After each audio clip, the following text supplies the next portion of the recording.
ونتوكل عليه ونعوذ بالله من شرور أنفسنا ومن سيئات أعمالنا ونعوذ بالله من شرور أنفسنا ومن سيئات أعمالنا ونعوذ بالله من شرور أنفسنا ومن سيئات أعمالنا من يهده الله فلا مضل له ومن يضلله فلا هادي له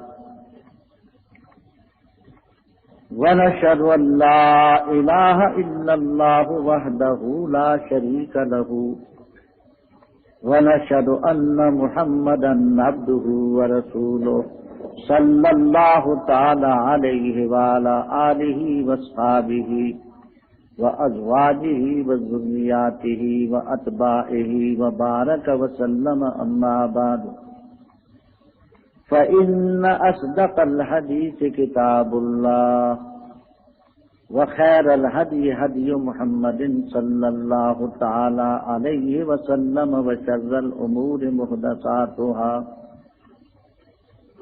وكل محدثة بدعة وكل بدعة ضلالة وفي رواية وكل ضلالة في النار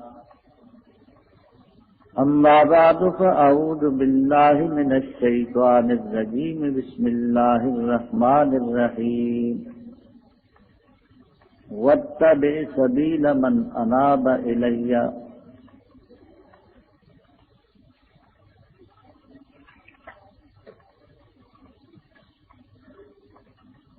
صدر محترم اور قابل تعظیم بزرگوں، نوجوان ساتھیوں، عزیز بھائیوں اور قابل صد احترام مائیوں، بہنوں، بیٹیوں،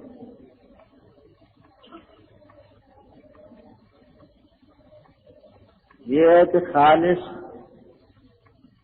دینی جلسہ ہے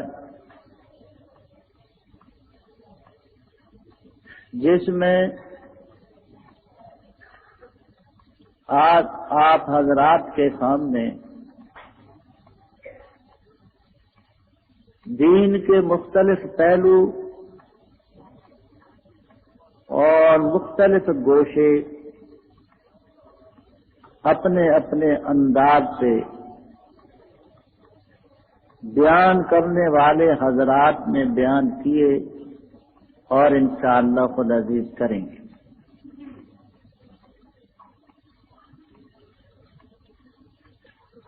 مجھے جو موضوع دیا گیا ہے وہ ہے تقلید کی اہمیت اور تقلید کی ضرورت۔ مضمون خالص علمی اور ایک خوش قسم کا مضمون ہے۔ میں کوشش کروں گا کہ اللہ تعالی کی تائید اور توفیق کے ساتھ تھوڑے سے وقت کے اندر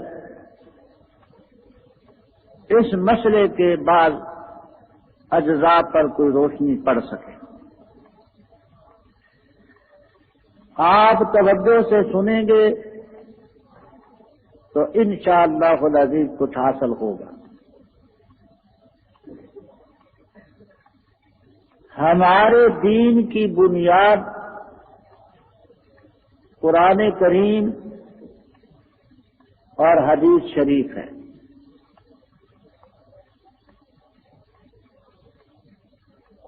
قرآن کریم کی تعبیر اور حدیث شریف کی تشریح وہی معتبر ہے جو حضرات صحابہ کرام رضی اللہ تعالیٰ عنہم نے، تابعین اعظام نے، تبع تابعین نے، حضرات ائمہ دین نے، فقہائے کرام اور محدثین نے رحمہم اللہ تعالی پیش کی. جتنی دین کی گہرائی ان میں تھی، جتنا خوف خداوندی ان میں تھا، جتنا تقوی ان میں تھا، یقین جانے وہ آج کسی کو حاصل نہیں. قرآن کریم کی وہی تفسیر معتبر ہوگی، حدیث شریف کی وہی تشریح معتبر ہوگی جو ان حضرات نے کی اور ان سے نقل کی.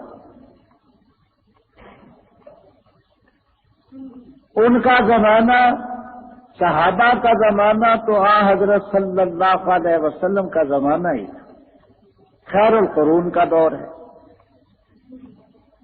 ان سے زیادہ ذہین، بصیرت والا، بات کی تہ کو سمجھنے والا اور آپ کی ایک ایک حرکت اور ایک ایک ادا کو ملحوظ رکھنے والا اور کوئی نہیں ہو سکتا. اس لیے ہمارے دین کی یہ دو بنیادیں، اور یہ دو بنیادیں اس انداز سے ہیں کہ جس طریقے سے ان حضرات نے سمجھا پیش کیا وہی معتبر ہے. اسی لیے ہمارا یہ بھی عقیدہ ہے کہ حضرات صحابہ کرام رضی اللہ تعالیٰ عنہم اجمعین ہمارے لیے معیار حق ہے. اور یہ ہماری بات نہیں، خود امام الانبیاء، خاتم النبیین، حضرت محمد الرسول اللہ صلی اللہ تعالی علیہ وسلم کا ارشاد ہے. میں اس مضمون میں نہیں جانا چاہتا، صرف یہ ایک جملہ عرض کرتا ہوں کہ آپ نے ایک موقع پر ارشاد فرمایا، میری امت میں 73 فرقے ہوں گے، کلہم فی النار، سب کے سب دوزخ میں جائیں گے، بجز ایک فرقے کے. وہ فرقہ اول سے آخر تک دوزخ سے محفوظ رہے.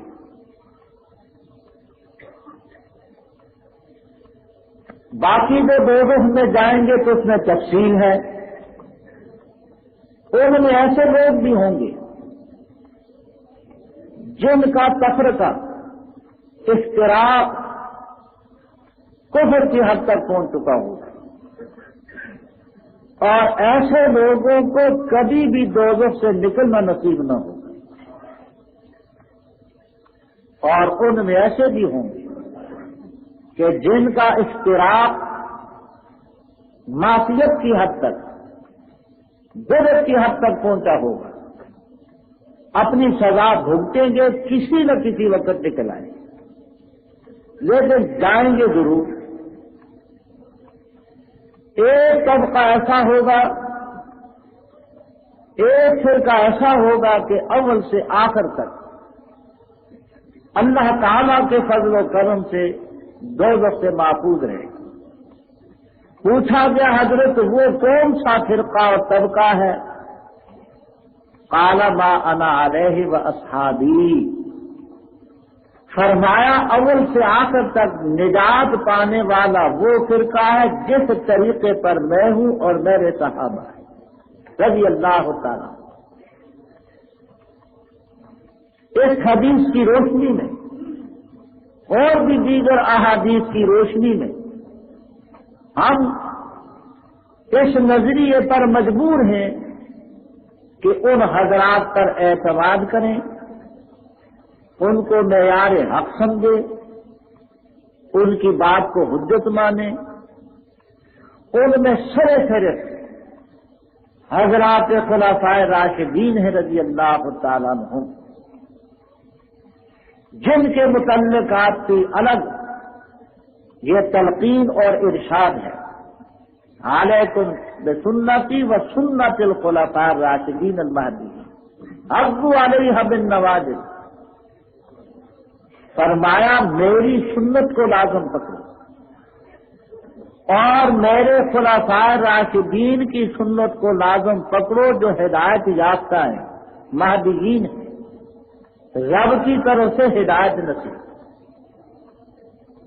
تو تمام صحابہ کرام رضی اللہ تعالیٰ عنہم عموماً اور خلفاء راشدین رضی اللہ تعالیٰ عنہم خصوصاً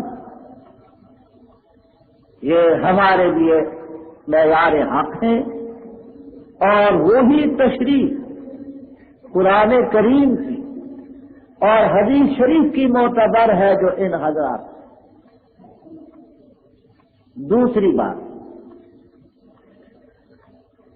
دین کے بہت سے مسائل ایسے ہیں جو قرآن کریم سے ثابت ہیں، حدیث شریف سے ثابت ہیں، حضرات خلفاء راشدین رضی اللہ تعالیٰ عنہ کے اقوال سے ثابت ہیں، یا صحابہ کرام رضی اللہ تعالیٰ عنہ سے ثابت ہیں۔ ایسے اقوام، ایسے مسائل جن کی سند صحیح ہو، ایسے مسائل میں کسی کو قیاس اور اجتہاد کی گنجائش نہیں، لیکن ایسے مسائل بھی ہیں جو قرآن پاک میں صراحتاً مذکور نہیں، حدیث شریف میں صراحتاً مذکور نہیں، حضرات صحابہ کرام رضی اللہ تعالیٰ عنہ سے صراحتاً مروی نہیں۔ تو ایسے مسائل میں مسلمان کو کیا کرنا چاہیے؟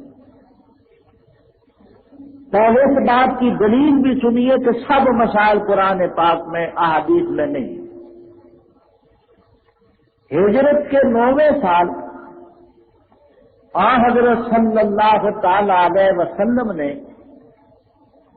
حضرت معاذ بن جبل رضی اللہ تعالیٰ عنہ کو یمن کے ایک صوبے کا گورنر بنا کر کے بھیجا اور بہت سی ہدایات دی، اور یہ پوچھا کہ اے معاذ یہ بتاؤ تمہارے سامنے جب مقدمہ آئے گا، کوئی مسئلہ پیش ہوگا تو تم کیا کرو گے؟ گورنری کا عہدہ ہے اور پورے صوبے کی گورنری، ظاہر بات ہے کہ مقدمات پیش ہوں گے، بڑے بھی چھوٹے بھی، تو مجھے یہ تو بتا دو کہ تم کرو گی کیا؟ تو حضرت معاذ رضی اللہ تعالیٰ عنہ نے فرمایا اقضی بکتاب اللہ، حضرت جب میرے سامنے کوئی مسئلہ آئے گا سب سے پہلے میں اللہ کی کتاب کے مطابق فیصلہ کروں۔ حضرت صلی اللہ تعالی علیہ وسلم نے فرمایا فَإِن لَّمْ تَجِدْ فِي كِتَابِ اللَّهِ، اے معاذ اگر وہ مسئلہ تجھے قرآن کریم میں نہ ملے پھر کیا کرے؟ فرمانے لگے فَبِسُنَّتِ رسول اللہ صلی اللہ علیہ وسلم، تو حضرت پھر میں آپ کی سنت کے مطابق فیصلہ کروں، پہلے کتاب اللہ کے مطابق، نہ ہو تو پھر سنت کے مطابق۔ تیسرا سوال آپ نے یہ فرمایا فَإِن لَّمْ تَجِدْ فِي سُنَّتِ رسول اللہ صلی اللہ علیہ وسلم، اے معاذ اگر وہ مسئلہ تجھے سنت میں بھی نہ ملے پھر کیا کرے گا؟ فرمانے لگے حضرت اجتہد برائیی، ایسے مقام پر میں اپنی رائے سے اجتہاد اور قیاس کروں گا۔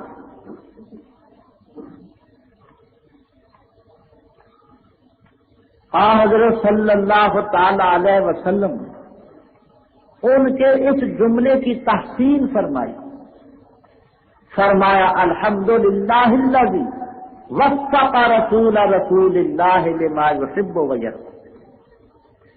اللہ تعالی کی تعریف ہے جس نے اپنے پیغمبر کے قاصد کو اس چیز کی توفیق دی جس پر رب بھی راضی، رب کا رسول بھی راضی، اور ان کی چھاتی میں یوں ہاتھ مارا۔ یہ اشارہ کہ کیا بہترین چھاتی ہے جس سے کیسی بہترین علمی باتیں نکلتی۔ آج اس حدیث سے معلوم ہوا کہ جو مسئلہ قرآن پاک میں نہ ہو، حدیث شریف میں نہ مل سکے، اجتہاد کا اہل ہو وہ اجتہاد کر سکتا ہے۔ اگر اجتہاد ممنوع ہوتا، حجت نہ ہوتا اور اسلامی نقطہ نظر سے وہ مردود ہوتا تو حضرت صلی اللہ تعالی علیہ وسلم حضرت معاذ رضی اللہ تعالیٰ عنہ کو تنبیہ فرماتے کہ تو نے قرآن کریم کے بعد، حدیث شریف کے بعد اجتہاد کا نام کیوں لیا؟ اور آپ نے سنا کہ آپ نے الحمدللہ سے اس کی تحسین بھی کی اور ان کی چھاتی پر ہاتھ مار کر کے عملاً اس کا ثبوت کیا۔ تو اس صحیح حدیث سے معلوم ہوا کہ جن مسائل میں قرآن کریم اور حدیث شریف سے روشنی نہیں پڑتی، ایسے مقامات پر مجتہد اجتہاد کر سکتا ہے، اور جب اجتہاد کر سکتا ہے تو فیصلہ لانے والا اس کی بات مان سکتا ہے۔ آپ نے گورنر بنا کر کے بھیجا ہے۔ یہاں ایک بات اور بھی یاد رکھنا، بعض لوگ مغالطہ دیتے یا مغالطے میں پڑے ہوئے ہیں، وہ یہ کہتے ہیں کہ تقلید والوں نے اماموں کو مسند رسول پر بٹھا دیا، حاشا وکلا، یہ نرا مغالطہ۔ حضرت صلی اللہ تعالی علیہ وسلم اور آپ کے علاوہ جتنے پیغمبر دنیا میں گزرے، حضرت آدم علیہ السلام سے لے کر آپ کی ذات گرامی تک تمام پیغمبر معصوم ہیں۔ جو بات آپ کی زبان سے نکلی ہے سند اس کی صحیح ہو، اس میں خطا کا احتمال نہیں پیدا ہو،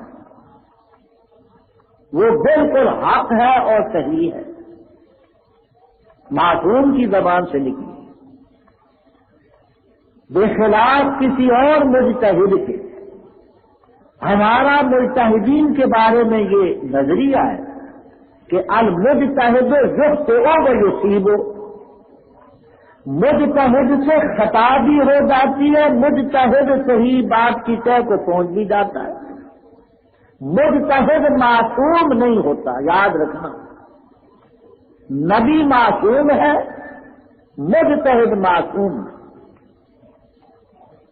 نبی کا جو قیاس ہوگا اگر اللہ کی طرف سے تنبیہ نہ ہوئی وہ بھی حکمن وہی کے معنی میں معصوم ہے، اور مجتہد امام بڑے سے بڑا امام ہو معصوم ہے۔ اب فرق تو نکلا ہے کہ مجتہد غیر معصوم ہے، نبی معصوم ہے۔ مجتہد کے اجتہاد میں خطا بھی ہو سکتی ہے اور رائے صحیح بھی ہو سکتی ہے۔ نبی کی بات میں سند صحیح و خطا کا احتمال نہیں۔ جو بات آپ نے فرمائی کہ یہ خوب ہے، میرا اور میرے تمام بزرگوں کا یہ عقیدہ ہے کہ جس چیز کو آپ نے فرمایا یہ خوب ہے، ساری دنیا کی عقل مند، ساری دنیا کے فلسفی، تمام دنیا کے منطقی اکٹھے ہو کر کے اس خوب میں خرابی نہیں ثابت کر سکتے، اور جس چیز کو آپ نے فرمایا کہ یہ خراب ہے تو ساری دنیا کے دانشور اکٹھے ہو کر کے اس میں خوبی نہیں ثابت کر سکتے۔ اب سمجھنے کے لیے تو اتنی بات کافی ہے کہ مسند رسول پر مجتہد کو بٹھلانے کا سوال ہی نہیں پیدا ہوتا. رسول معصوم ہے، مجتہد معصوم نہیں. ان کا اجتہاد درست بھی ہو سکتا ہے، خطا بھی ہو سکتا ہے. بات میری سمجھ آتی ہے. اور اس میں یہ بات بھی یاد ہے، مجتہد ہو، پانچواں سوار نہ ہو، وہ مجتہد. اس سے خطا بھی ہو تو اس کو خطا پر بھی گرفت نہیں. بخاری شریف میں روایت ہے، حضرت صلی اللہ تعالی علیہ وسلم نے فرمایا کہ مجتہد اجتہاد کرے اور اجتہاد کی وجہ سے صحیح بات کی تہ کو پہنچ جائے، 2 وجہ کا مجتہد ہے. اور اگر اس کے اجتہاد میں خطا واقع ہو تو 1 اجر پھر بھی ملے گا، خطا کی صورت میں بھی اجر ملے گا،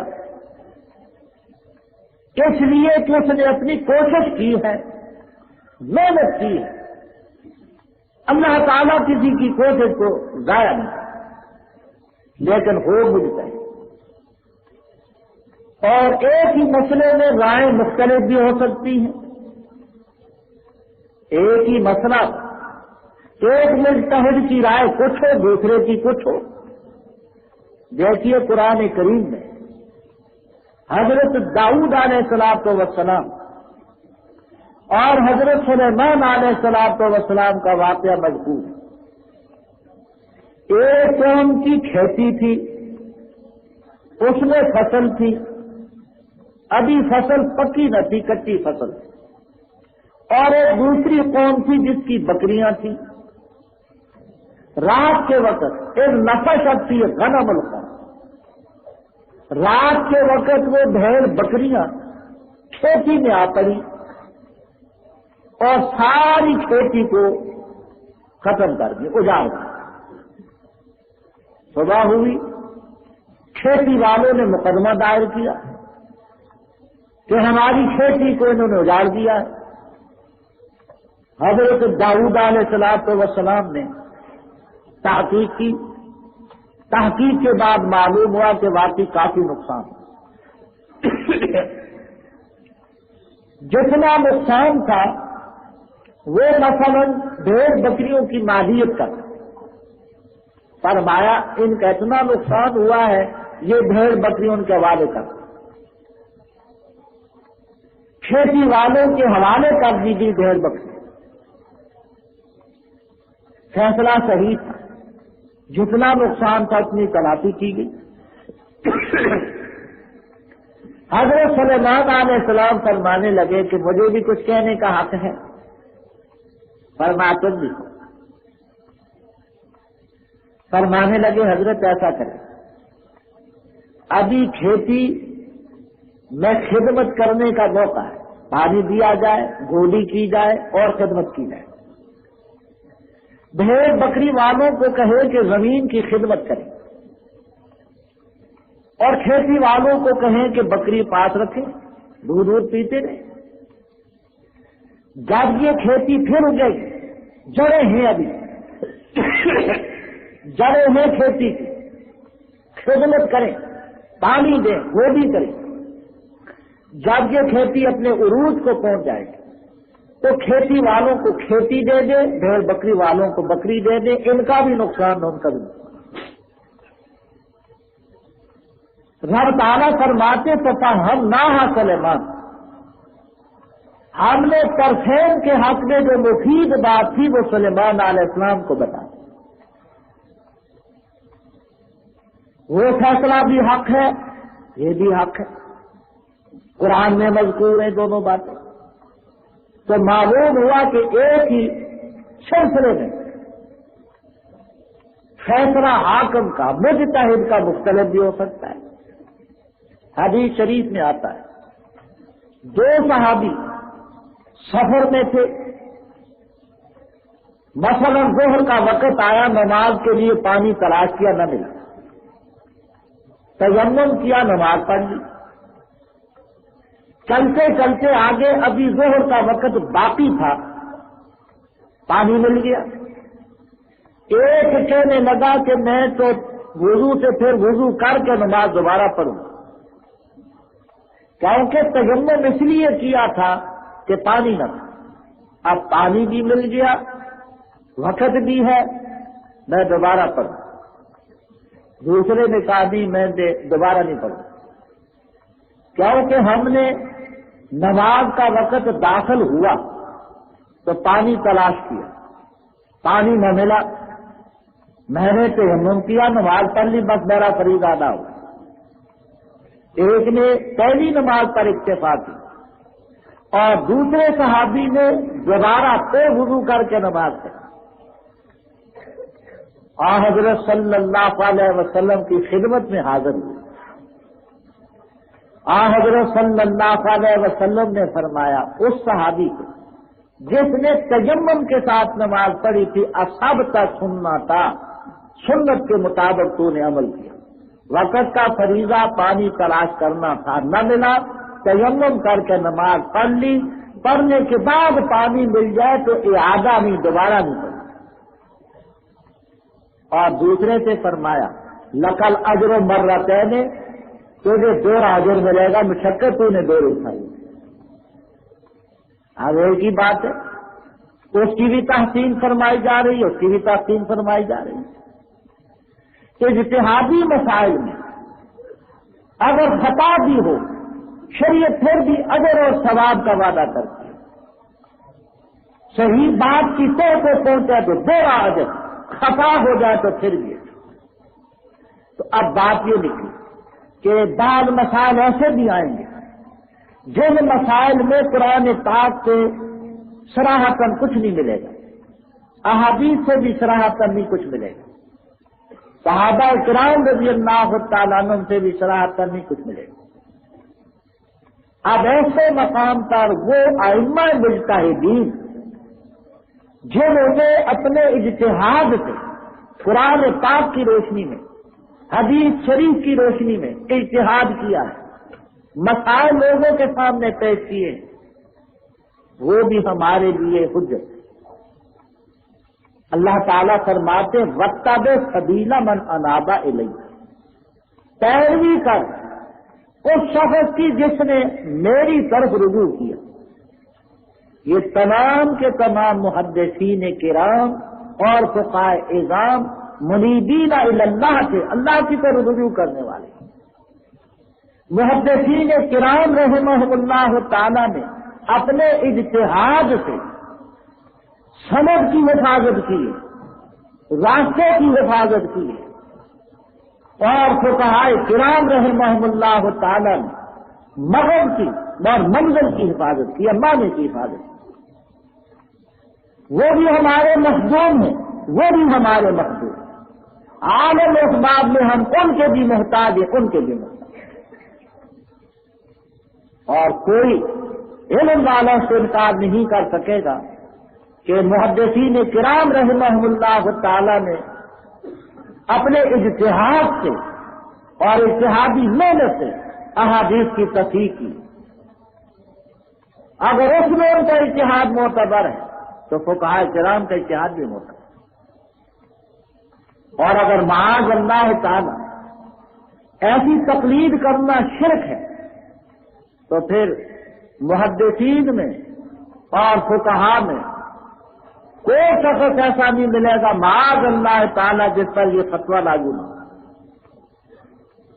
امام تاج الدین سبکی رحمہ اللہ تعالی فرماتے ہیں کہ امام بخاری رحم اللہ تعالی شافعی المسلک تھے، امام ترمذی رحم اللہ تعالی شافعی المسلک تھے، نسائی رحم اللہ تعالی شافعی المسلک تھے۔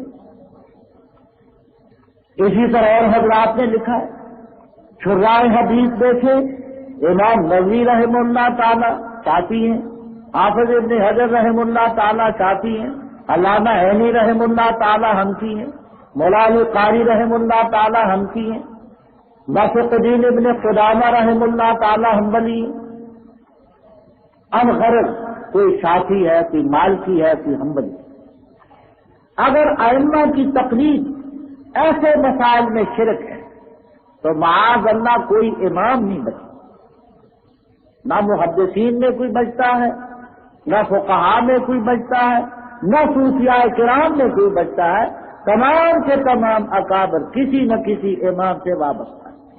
سیدنا شیخ عبد القادر جیلانی رحمہ اللہ تعالی، حضرت امام محمد ابن حنبل رحمہ اللہ تعالی کے مقدم ہے، بڑی چوٹی کی شخصیت، آپ تقلید کرتے ہیں امام محمد ابن حنبل رحمہ اللہ تعالی، چھاگ و نادر بغیر اہل ظہر کے طبقے کے چھاگ و نادر کوئی ایسا آدمی ملے گا، اگر کوئی ایسا آدمی ملے گا جو کسی نہ کسی امام کے دامن سے وابستہ ہو اپنے سمجھ کے مطابق۔ اور یاد رکھنا تقلید اور اتباع ایک چیز ہے۔ مشہور کتاب ہے فقہ کی حسامی، اس کی شرح نامی ہے، مشہور ہے، علماء جانتے ہیں۔ اس میں تقلید کا معنی یہ کیا ہے، تقلید کا معنی اتباع الغیر بضمن انہ محق بلا نظر فی الدلیل۔ تقلید کا یہ معنی کہ دوسرے کی بات کو اپنے لیے رہنمائی کا ذریعہ بنائے، اس کی پیروی کرے اس خیال سے کہ یہ صحیح کہتا ہے، دلیل کا مطالبہ نہ، وہ اپنی جگہ دلیل ہے لیکن یہ شخص اس کے علم پر اعتماد کرتا ہے، علم پر اعتماد کی وجہ سے اسے دلیل نہیں مانتا۔ اتباع تقلید اتباع الغیر، یہی معنی کشاف اصطلاحات الفنون میں ہے، اور یہی معنی حضرت شاہ ولی اللہ صاحب رحمہ اللہ تعالی نے کیے، اور حضرت گنگوئی رحمہ اللہ تعالی سبیل الرشاد میں فرماتے ہیں کہ تقلید اور اتباع دونوں واحد ہیں، لہذا اتباع اور تقلید میں کوئی فرق نہیں۔ جو حضرات فرق کرتے ہیں وہ ان کا اپنے خانہ ساز فرق ہے، ہمارے ہاں دونوں کا ایک ہی مطلب، اصول کے لحاظ سے کتب کے لحاظ سے دونوں ایک۔ تو رب تعالیٰ کے ارشاد ہے کہ واتبع سبیل من اناب الیہ، اس کے راستے کی پیروی کر جس نے میری طرف رجوع کیا۔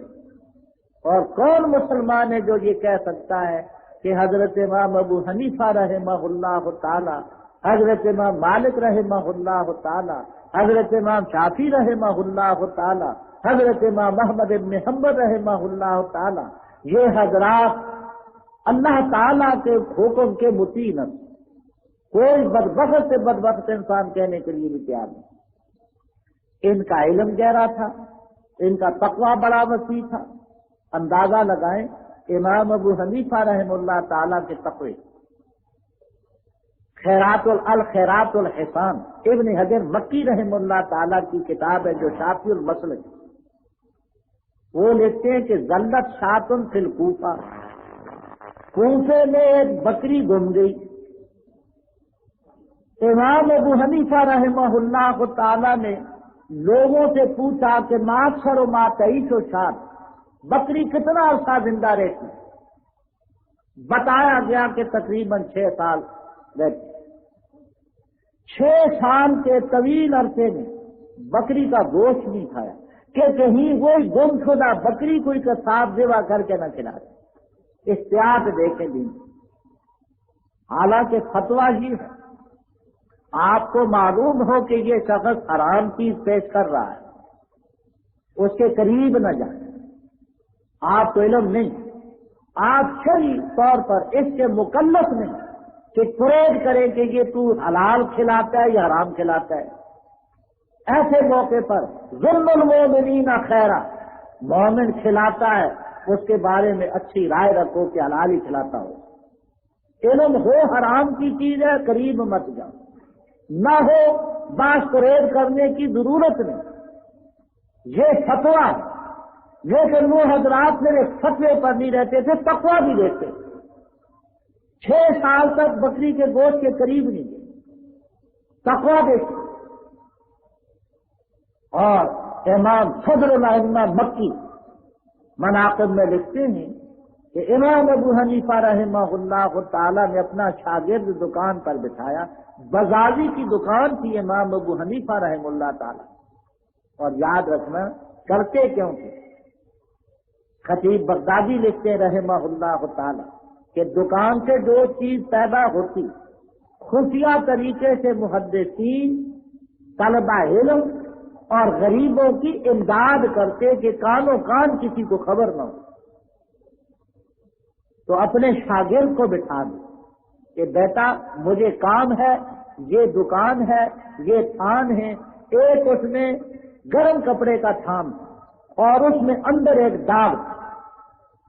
فرمایا یہ داغ ضرور بتانا جو گاہک آئے. امام صاحب تشریف لے گئے، شاگرد دکان پر بیٹھا ہوا ہے. گاہک آئے، ایک نے اس تھان کی قیمت پوچھی، فرمایا 600 درہم ہے. پیسے دیے اور تھان دے. امام ابو حنیفہ رحمہ اللہ تعالی واپس آئے، حساب لینا چاہتے کیا کیا سودا بکا ہے. اس نے کہا فلاں فلاں تھان بک گیا. وہ گرم کپڑے کا تھان بھی کہا وہ بھی بک گیا. فرمایا تو نے اس میں جو داغ تھا، عیب تھا، وہ عیب خریدار کو بتایا تھا کیا اچھا دور تھا؟ معاف رکھنا سمجھ. ہم اگر آج قیاس کریں گے تو طرح طرح کی ٹھوکریں کھائیں گے. ان حضرات کا قیاس خیر القرون کے زمانے میں ہونے کی وجہ سے یا اس کے قریب ہونے کی وجہ سے بہت اچھا. ہاں اگر کسی کو اس کے خلاف کچھ دلیل معلوم ہو پھر ان کی بات چھوڑ دے اور قرآن اور حدیث مقدم. تو ہم تقلید کرتے ہیں اس معنی میں کہ جو منصوص مسائل میں، ان غیر منصوص مسائل میں حضرات ائمہ رحمہم اللہ تعالی اور خصوصاً امام ابو حنیفہ رحمہ اللہ تعالی جن کے بارے میں امام شافعی رحمہ اللہ تعالی رب اللسان تعریف کرتے ہیں، امام مالک رحمہ اللہ تعالی ان کی تعریف کرتے ہیں، تو ایسے بزرگ کی بات کو ماننا. باقی یاد رکھنا عمومی طور پر شاہ ولی اللہ صاحب رحمہ اللہ تعالی فرماتے ہیں کہ دوسری صدی سے تقلید شروع ہوگی. پہلے لوگ یوں سمجھیے کہ مجتہد اہلیت تھی ان میں دین. جو جو زمانہ گھٹتا گیا اس زمانے کی کمی کی وجہ سے پھر وہ بصیرت بھی کم ہوتی. پہلے زمانے میں ہر ایک اللہ ماشاء اللہ وہ صاحب بصیرت ہو، بات کی سو کو پہنچا. دیکھیے آپ کے زمانے میں ریاضتیں نہ تھیں، چلے نہ تھے، مجاہدے نہ تھے جو بعد کے بزرگان دین نے کیے. کیوں نہ تھے؟ اس لیے کہ چلنا چھری دائرے میں رہ کر، ریاضت اور مجاہدہ چھری دائرے میں رہ کر اس لیے کیا جاتا ہے کہ تزکیہ نفس حاصل. تو صحابہ کرام رضی اللہ تعالیٰ عنہ کو آپ کی ایک بات سے اتنی صفائی ہو جاتی تھی تزکیے کی ضرورت ہی نہیں. ایک عمل دیکھ کر، ایک مجلس میں رہ کر ایسا تزکیہ ہو جاتا تھا، ضرورت نہیں پیش آتی. اور بعد کے لوگوں کو ضرورت پیش آئی اس لیے کہ ایسے کامل پیر اور ایسے بااخلاق خدا کی مخلوق میں نہ پیدا ہوئے نہ پیدا ہو سکتے، نہ پیدا ہوئے نہ پیدا ہوں. تو بعد کے لوگوں کو ضرورت پیش آئی، علمی بصیرت بھی نہ ہو اور انسان کسی کی بات بھی نہ مانے تو غور سے یہ خود انصاف سے فیصلہ کریں کہ کریں. میں کچھ کہوں گا، دوسرا کچھ کہے گا، تیسرا کچھ کہے گا، رائے مختلف ہیں، بصیرت ہے نہیں، علم کی گہرائی ہے نہیں، عمق ہے نہیں، تو ٹھوکرے کھائیں گے. مولانا محمد حسین بٹالی بطور غیر مقلد عالم ایک رسالہ نکالتے تھے اشاعت و سنہ. اس اشاعت و سنہ میں وہ لکھتے ہیں کہ میرا 25 سال کا تجربہ ہے کہ جو لوگ علم کے بغیر مجتہد مطلق بن بیٹھتے ہیں یا جو لوگ علم کے بغیر تقلید چھوڑتے ہیں فرماتے ہیں کہ وہ گمراہی کے گڑھے میں جا سکتے. 25 سال کا میرا تجربہ. اور ساتھ ہی فرماتے کہ مرتد ہونے کے، فاسق ہونے کے، کافر ہونے کے اسباب دنیا میں اور بھی بہت ہیں، لیکن دینداروں کے لیے ایک سبب ترک تقلید بھی ہے۔ مولانا کے اصل الفاظ بھی میں آپ سے عرض کر دیتا ہوں، مولانا نے جو اصل الفاظ فرمائے وہ یہ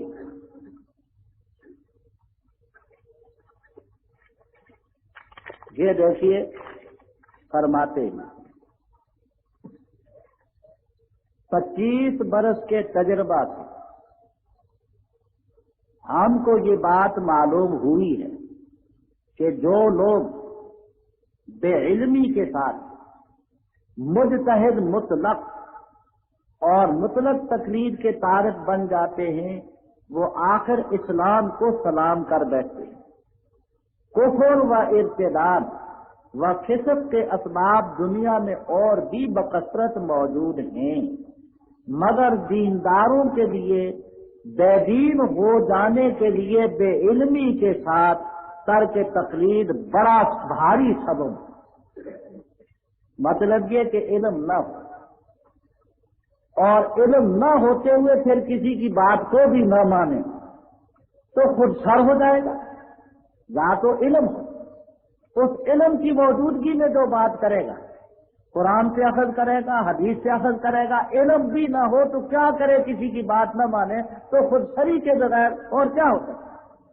اور معاف رکھنا، یہ منکرین حدیث جتنے بھی ہیں، کم و بیش وہ اسی طریقے سے گئے، سلف صالحین پر اعتماد نہیں کیا، محدثین پر اعتماد نہیں کیا، اپنی رائے کو دخل دیا ہے، دخل دینے کے بعد کلیتاً حدیثوں کا انکار۔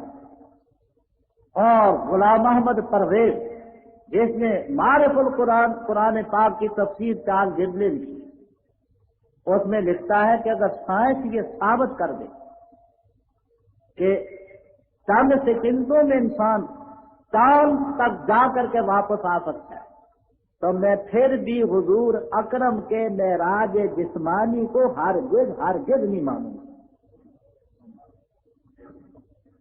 یعنی سائنس یہ ثابت بھی کر دے، میں پھر نہیں مانوں۔ کیوں نہیں مانوں گا؟ اس لیے کر کے کہ عقل اپنی کو دخل دیا ہے۔ تو یاد رکھنا، ہماری عقل ہے کتنی، ہماری سمجھ ہے کتنی۔ دیکھیے مسئلہ ہے، قرآن کریم سورہ احزاب میں مذکور ہے کہ جس شخص کا کسی بیوی سے نکاح ہوا ہو، آپس میں ایک دوسرے سے ملے نہ ہوں، نہ خلوت صحیحہ ہوئی، طلاق دے دی خاوند نے، تو قرآن کریم میں ہے فَمَا لَكُمْ عَلَيْهِنَّ مِنْ عِدَّةٍ تَعْتَدُونَهَا، اس بیوی کی عدت نہیں، نکاح ہوا ہے ایجاب اور قبول کے ساتھ، گواہوں کی موجودگی میں، ایک دوسرے کی شکل صورت نہیں دیکھی بیوی خاوند نے، اکٹھے نہیں ہوئے، طلاق دے دیے، کوئی عدت نہیں، ابھی طلاق ہوئی 1 منٹ کے بعد وہ جہاں چاہے نکاح کر سکتا۔ یہ قرآن کا مسئلہ اور حدیث کا مسئلہ ہے۔ اور حافظ ابن کثیر رحمہ اللہ تعالی لکھتے وعلیہ الاجماع کہ ایک شخص نے نکاح کیا، نکاح کرنے کے بعد بیوی خاوند نہیں ملے، شکل صورت نہیں دیکھی، خاوند فوت ہو گیا، اس صورت میں بیوی کی بالاجماع عدت ہے۔ یہ ہماری سمجھ میں تو کچھ بھی نہ آیا کہ طلاق والی صورت میں بھی وہی قصہ ہے، نکاح ہو چکا ہے، ایجاب قبول ہو چکا ہے، لیکن ہم بستری نہیں ہوئی، آپس میں ملے نہیں، وہاں عدت نہیں، اور وفات کی صورت میں بالاجماع عدت ہے۔ مسئلہ حضرت ابن مسعود رضی اللہ تعالیٰ عنہ کے سامنے پیش ہوا۔ پیش یہ ہوا کہ حضرت ایک شخص ہے، فوت ہو گیا، نکاح ہوا تھا، فوت ہو گیا، بیوی خاوند ملے نہیں۔ آپ 3 شقیں ہیں سوال کی، ہم یہ مسئلہ بتائیں۔ ایک یہ بتائیں کہ بیوی کی عدت ہے یا نہیں، دوسرا یہ کہ نکاح کرتے وقت مہر نہیں مقرر ہوا تھا، اس کو مہر ملے گا یا نہیں، اور تیسرا خاوند سے وراثت بھی ملے گی یا نہیں۔ یہ تین شکے ہمارے سوال۔ حضرت عبداللہ ابن مسعود رضی اللہ تعالیٰ عنہ نے فرمایا کہ میرے علم میں کوئی حدیث نہیں، قرآن سے بھی مسئلہ نہیں مل رہا، حدیث بھی نہیں، مجھے سوچنے سمجھنے کے لیے موقع دو۔ چنانچہ 1 مہینے کا موقع ملا۔ مہینہ سوچنے کے بعد فرمایا کہ میری رائے یہ کہ اس عورت پر عدت ہے، اس کو وراثت ملے گی خاوند سے، اور مار مثل ملے گا، جو اس کی بہنوں کا اور خالوں کا مارث نہ ملے۔ ایک شخص کہنے لگے، معقل ابن یسار رضی اللہ تعالیٰ عنہ فرمانے لگے، ابن مسعود یہ تمہارا اجتہاد ہے؟ کہنے لگے ہاں اجتہاد۔ فرمانے لگے میں گواہی دیتا ہوں کہ ہماری برادری میں ایک بی بی تھی جس کا نام تھا بروا بنت واشق رضی اللہ تعالیٰ عنہ، اس کے ساتھ یہی واقعہ پیش آیا۔ نکاح ہوا، نکاح کے وقت مہر یاد نہیں رہا، اور یاد رکھنا مہر نکاح کا رکن نہیں، نکاح کا رکن ایجاب اور قبول اور 2 شرعی گواہ۔ اگر اس وقت مہر نہ رکھو بعد بھی رکھ سکتے، تجویز کر سکتے، ایجاب قبول نہ ہو، گواہ نہ ہو تو نکاح نہیں ہوتا۔ تو اس وقت نکاح ہوا لیکن مہر نہیں رکھا جاتا، اور بیوی خاوند ملے بھی نہیں، خاوند فوت ہو گئے۔ ہم حضرت صلی اللہ علیہ وسلم کی خدمت میں حاضر ہوئے تو آپ نے یہ فیصلہ فرمایا، حضرت صلی اللہ علیہ وسلم نے علیہ العدہ، تو اس بیوی کی عدت بھی ہے، ولہل میراث، اور اس کو وراثت بھی ملے اور مار مثل ملے۔ جب یہ سنا تو حضرت ابن مسعود رضی اللہ تعالیٰ نے بڑے خوش ہوئے، فرمانے لگے الحمدللہ کہ میرا جو اجتہاد تھا اس لیے تھا کہ میرے پاس حدیث نہ تھی، اب حدیث سننے کے بعد معلوم ہوا کہ اللہ تعالیٰ کے فضل و توفیق سے وہی میرا اجتہاد تھا جو حدیث تھی۔ تو اب دیکھیے کہ مسئلہ وہی ہے کہ نکاح ہے، وہاں وفات ہے، یہاں طلاق ہے۔ طلاق کی صورت میں عدت نہیں، وفات کی صورت میں عدت ہے۔ عقل تو کچھ بھی نہیں کرتی، کیا کرے گی عقل ہماری عقل ہے کیا؟ اگر اسی طرح اپنی عقل کو دینی مسائل میں لڑائیں تو یاد رکھنا سمجھ میں نہیں آئے گی۔ حضرت علی رضی اللہ تعالیٰ عنہ کے سامنے ایسا ہی مسئلہ پیش ہوا، اور شخص کہنے لگا حضرت میری سمجھ میں نہیں آتی بات، رائے میں نہیں آتی۔ تو حضرت علی رضی اللہ تعالیٰ عنہ فرمانے لگے، لو کان الدین بالرائے لکان اسفل الخف اولا بالمسح من اعلیٰ۔ گید بھائی، اگر دین رائے کے ساتھ ہوتا تو میں کہتا ہوں کہ موزے کا مسح نیچے سے ہونا چاہیے، پاؤں تو نیچے سے لگتا ہے، لیکن میں نے حضرت صلی اللہ علیہ وسلم کو دیکھا کہ مسح کرتے وقت اوپر سے مسح کرتے۔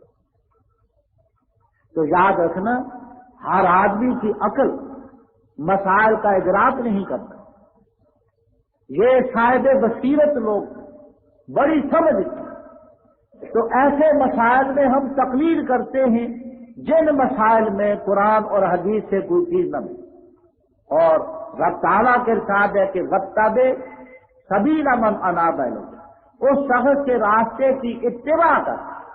اور میں نے 3 حوالے عرض کیے ہیں کہ تقلید اتباع ہی کا نام ہے، تقلید اور اتباع میں کوئی فرق نہیں۔ جن لوگوں نے فرق کیا ہمارے لیے ان کا فرق کوئی حجت نہیں۔ تو اتباع ان لوگوں کی جنہوں نے اللہ کی طرف رجوع کیا، اور یہ تمام ائمہ دین، کیا فقہا ہوں کیا محدثین ہوں، تمام اللہ تعالیٰ کے راستے کی پیروی کرنے والے، دین کی تہ کو سمجھنے والے، خدا کی مخلوق کے بڑے ہی گویا کے ہمدرد اور خیرخواہ تھے۔ تو اس لیے ہم ان حضرات کی تقلید کرتے ہیں، اس ارادے سے کرتے ہیں کہ یہ مجتہد ہیں اور ان سے خطا بھی ہو سکتی ہے، معصوم نہیں، معصوم صرف خدا کے پیغمبر، انبیاء کرام علیہ السلام کے علاوہ اور کوئی معصوم نہ، امام معصوم ہے نہ مجتہد معصوم ہے، نہ کوئی اور معصوم ہے، معصوم صرف پیغمبر۔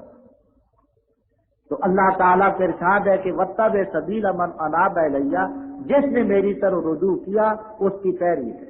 اتباع اور تقلید ایک چیز ہے کہ دلیل مانگے بغیر ماں اعتماد کرتے ہوئے اس کی بات کو مانا ہے۔ صرف ایک حدیث پیش کر کے میں ختم کرتا ہوں، بخاری شریف میں روایت ہے، حضرت ابو موسیٰ اشعری رضی اللہ تعالیٰ عنہ کے سامنے مسئلہ پیش ہوا۔ مسئلہ یہ پیش ہوا کہ ایک شخص فوت ہو گیا، اس کی ایک بیٹی ہے، ایک بہن ہے، ایک پوتی ہے، بس وراثت کیسے تقسیم ہوگی؟ حضرت ابو موسیٰ اشعری رضی اللہ تعالیٰ عنہ سے مسئلہ یہ پوچھا پوچھنے والے نے کہ ایک شخص فوت ہو گیا، اس کی ایک بیٹی ہے، ایک پوتی ہے، ایک بہن ہے۔ فرمانے لگے کہ آدھا مال مل جائے گا بیٹی کو، آدھا مل جائے گا بہن کو، پوتی کو کچھ نہیں ملے گا۔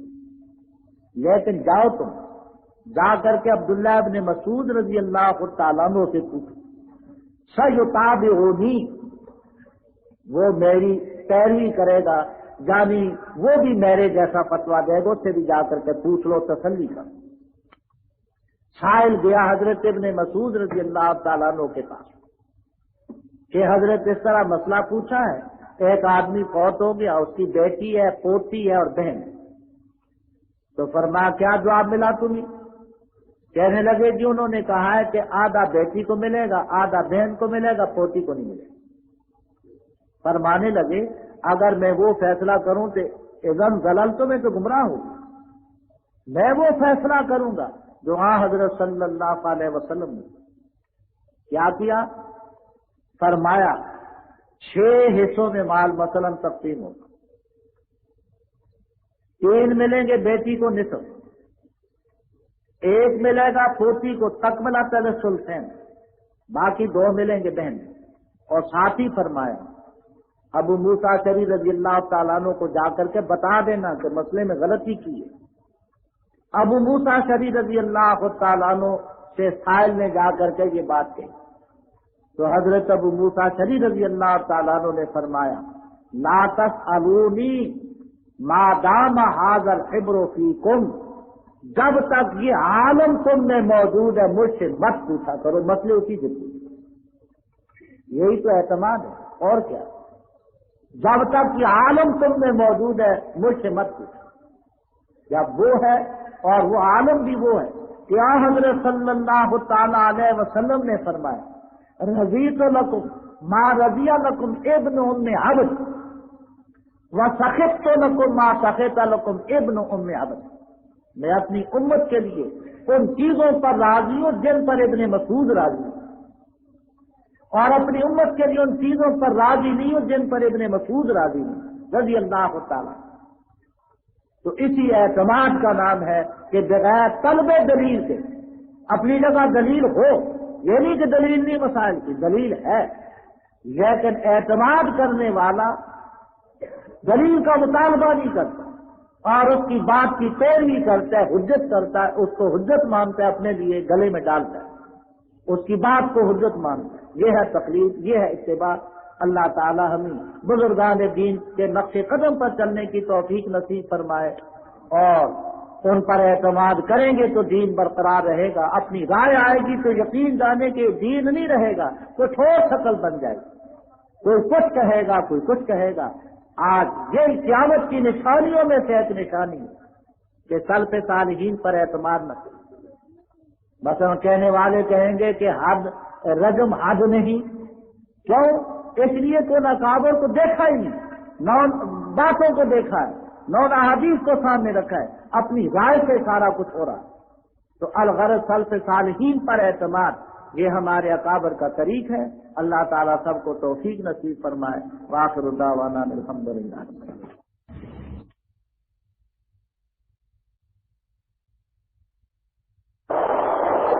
برادران اسلام، عزیز الحترام بزرگوں، دوستوں اور بھائیوں، کہ بعض حضرات جو ہیں ہمارے جو تقلید کے مخالف ہوتے ہیں نا جی تقلید نہیں کرنی چاہیے، وہ ان آیات کو پڑھتے ہیں کہ دیکھو جی یہاں باپ دادے کے طریقے پہ چلنا یا بزرگوں کے طریقے پہ چلنا جو ہے یہ تقلید ہے، اور اسی کو تو اللہ نے شرک قرار دیا ہے، اللہ نے حرام قرار دیا ہے۔ لیکن یاد رکھو یہ افراط و تفریط میں پڑنے والی بات ہے۔ یاد رکھو ایک ہے تقلید حق کی اور ایک ہے باطل۔ باطل کی تقلید میں تو کوئی شبہ ہی نہیں ہے کہ وہ کفر شرک ہے۔ اب دیکھیں نا کہ اسی قرآن کی آیت میں کیا لکھا ہے، اسی قرآن کو خدا کے لیے کچھ سمجھے۔ ایسی آیتیں جو اللہ نے کافروں کے لیے اور مشرکوں کے لیے اتاری ہے تم ان کو مسلمانوں پہ چسپاں نہ کیا کرو، اللہ تبارک و تعالیٰ سے ڈرنا چاہیے۔ اب آپ غور کریں، فرمایا وَلَوْ كَانَ آبَاؤُهُمْ لَا يَعْقِلُونَ شَيْئًا وَلَا يَهْتَدُونَ، یعنی ان کے باپ دادے میں عقل بھی نہیں اور ہدایت بھی، یعنی ہدایت پر بھی نہیں ہے اور عقل بھی نہیں ہے کہ بات کو سمجھ سکیں اور مسئلے کو سمجھ سکیں۔ تو اب نتیجہ کیا نکلا کہ اگر ماں باپ میں عقل بھی ہو اور ہدایت بھی ہو تو پھر ان کی بات ماننی، پھر تو ان کی بات ماننی جائز ہے۔ ان کی بات ماننی کب ناجائز ہے؟ جب عقل و ہدایت سے خالی ہوں۔ جیسے کہ حضرت یوسف علیہ السلام نے فرمایا انی ترکت ملت قوم لا یؤمنون باللہ وبالآخرۃ ہم کافرون واتبعت ملت آبائی ابراہیم واسحاق ویعقوب۔ حضرت یوسف علیہ السلام نے فرمایا کہ میں نے اس قوم کو ان کے طریقے کو چھوڑ دیا ہے جو کافر اور مشرک ہیں، میں تو ان کی اتباع کرتا ہوں جو میرے ماں باپ گزرے ہیں، حضرت ابراہیم، حضرت اسحاق، حضرت یعقوب۔ تو اگر ماں باپ یعنی پیغمبر تھے اور ہدایت والے تھے تو ان کی بات کا ماننا جو ہے وہ قابل مذمت نہیں ہوتا، کیونکہ اس کا تو ہمیں اللہ نے خود حکم دیا ہے کہ فَاسْأَلُوا أَهْلَ الذِّكْرِ إِن كُنتُمْ لَا تَعْلَمُونَ، کہ اب ہر آدمی تو مقام مجتہد پہ نہیں پہنچ سکتا۔ اگر آپ مجتہد ہیں اور مقام اجتہاد پہ ہیں تو پھر آپ مجتہد بنیں، اور اگر آپ اس مقام پہ نہیں ہیں اور مسئلہ نہیں جانتے ہیں تو پھر مجتہدین سے پوچھنا ہوگا، علماء سے پوچھنا ہوگا، اور ان سے پوچھنے پر پھر بات کا عمل کرنا ہوگا۔ تو اس لیے ہمیشہ یاد رکھیں کہ کبھی اصل میں یہ ہوتا ہے کہ افراط و تفریط میں ہم اللہ کے قرآن کی وہ آیتیں جو اللہ نے کافروں کے لیے بھیجی ہیں ہم ان کو مسلمانوں پر بھی لگا دیتے ہیں، حالانکہ یہ بات غلط ہے۔ سیاق و سباق دیکھنا چاہیے، یعنی اول سے لے کر آخر تک آیات دیکھیں۔ استبرأ الذین اتبعوا من الذین اتبعوا، قیامت والے دن وہ بڑے اور چھوٹے ایک دوسرے سے علیحدہ ہو جائیں گے۔ کون؟ کافر، یعنی اتباع کرنے والے اور اتباع کرانے والے، وہاں بھی کافر تھے۔ وما هم بخارجین من النار، اور جہنم سے کبھی نہیں نکلیں گے۔ کون؟ کافر۔ اور اس کے بعد فرمایا لوگوں حلال و طیب کھاؤ، کن کو حکم تھا؟ مسلمانوں کو، اور ان لوگوں کو جو بتوں کے نام پہ اپنے جانور چھوڑ کے حرام کر لیتے تھے، یہاں بھی ذکر کافروں کا ہے۔ اور اس کے بعد بھی اللہ تبارک تعالیٰ نے فرمایا وَأَن تَقُولُوا عَلَى اللَّهِ مَا لَا تَعْلَمُونَ، اللہ پر ایسی باتیں کرنا جو اللہ نے نہیں فرمائی ہے، یہ بھی کافروں کا شیوا ہے۔ کوئی مسلمان اللہ پر ایسی بات کیسے کر سکتا ہے؟ اور اس کے بعد بھی اللہ نے فرمایا اذا قیل لهم اتبعوا، جب ان کافروں سے کہا جاتا ہے کہ ابھی تم ہمارے پاک پیغمبر کا کہنا مانو، تو یہ کہتے ہیں نہیں ہم تو اپنے باپ دادا کے طریقے پر ہیں۔ تو لہذا یہ تمام آیات کا سیاق اور سباق جو ہے وہ کفار و مشرکین کے حق میں ہے۔ تو اب نتیجہ کیا نکلا کہ ہم اندھی تقلید جس میں کفر و شرک آ جائے، یا اندھی تقلید جس میں ہم باطل کی تقلید کریں، یا اندھی تقلید کہ اللہ کے قرآن احکام سارے مسائل کو چھوڑ کے ہم اس کے خلاف چلیں، اس کے حرام ہونے میں کسی کو شبہ نہیں ہے۔ باقی یہ بات ہے کہ ایک آدمی بیچارہ جاہل ہے، وہ قرآن پڑھ ہی نہیں سکتا، یا قرآن تو پڑھ سکتا ہے لیکن اس سے جو مسائل نکلے ہیں وہ ان کو نہیں سمجھ سکتا، استنباط احکام نہیں کر سکتا، مسائل کی تفہیم نہیں کر سکتا۔ اس کے لیے حکم ہے کہ وہ کہاں جائے؟ فَاسْأَلُوا أَهْلَ الذِّكْرِ، وہ قرآن والوں کے پاس جائے، وہ علم والوں کے پاس جا کے مسائل پوچھے اور ان کی پیروی کرے اور ان کے ساتھ چلے۔ اسی لیے اللہ تبارک و تعالیٰ نے ہمیں جو سب سے بڑی عظیم فاتحہ سورت عطا فرمائی ہے، جو شافیہ بھی ہے، جو دعا بھی ہے، جو اللہ کی حمد و ثنا بھی ہے، جو اللہ کی وحدانیت کا بیان بھی ہے، جس میں نبوت اور رسالت کا بیان بھی ہے، جس میں قیامت کا بیان بھی ہے، اس میں بھی ہمیں کیا سبق دیا ہے؟ اہدنا الصراط المستقیم، یا اللہ ہمیں صراط مستقیم کی ہدایت نصیب فرما۔ اور صراط مستقیم کے لیے ہے صراط الذین انعمت علیہم، ان لوگوں کے راستے پہ چلا جن پہ تو نے انعام کیا ہے، اور جن پہ تو نے انعام کیا ہے وہ کون لوگ ہیں؟ اولئک مع الذین انعم اللہ علیہم من النبیین والصدیقین والشہداء والصالحین، یعنی آپ اندازہ کریں پھر صرف نبی کافی تھا، آگے صدیقین یا شہداء اور صالحین کے ذکر کرنے کی ضرورت کیا تھی؟ اس لیے سمجھ آیا کہ ہر آدمی تو نبی کی بات کو نہیں سمجھ سکتا، وہ لازماً کسی صدیق سے پوچھے گا، وہ لازماً بعض مسائل ایسے ہیں جو میدان جنگ سے تعلق رکھتے ہیں، وہ شہداء سے